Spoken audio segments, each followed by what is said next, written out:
not everybody is suited to dive into freelancing. But the folks that have these qualities, in my opinion, as a freelancer for 12 years, are more likely to succeed as a freelancer.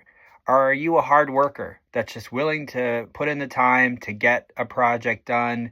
You're not above doing the small menial tasks to anything at the higher level, like you're willing to do the range.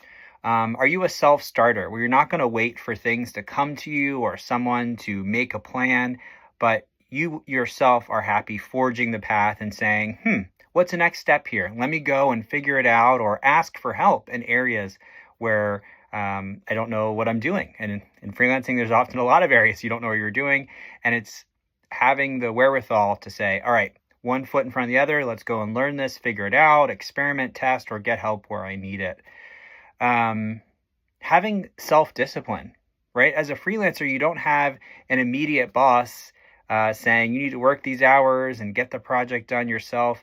You have to have some level of structure and self-discipline in order to show up, because if you're not doing the work or supporting the projects you're on, then nothing is happening, right? Because often, not always, you're kind of in one-person shop, a solopreneur as a freelancer.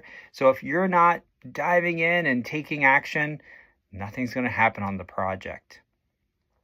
I also think as a freelancer, as a person, primed up for freelancing, you need to be nimble, willing to shift and adapt your approach and kind of read the room and say, okay, where do I need to move in? What areas do I need to move in the future?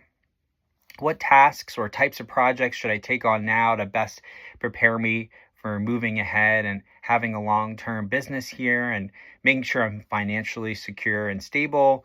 You need to be a lifelong learner. Like, you need to be open to always taking on new skill sets and competencies and getting new experiences and working with new clients.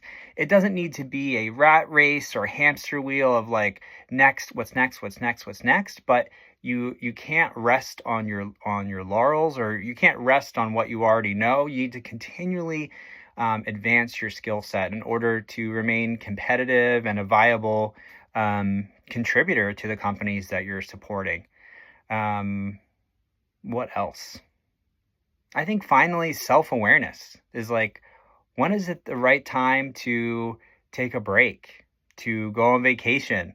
When is this client not a match for me, despite it being a big paycheck? Is this aligned to what my missions and aspirations are as a freelancer? So those are some of the attributes of a good freelancer.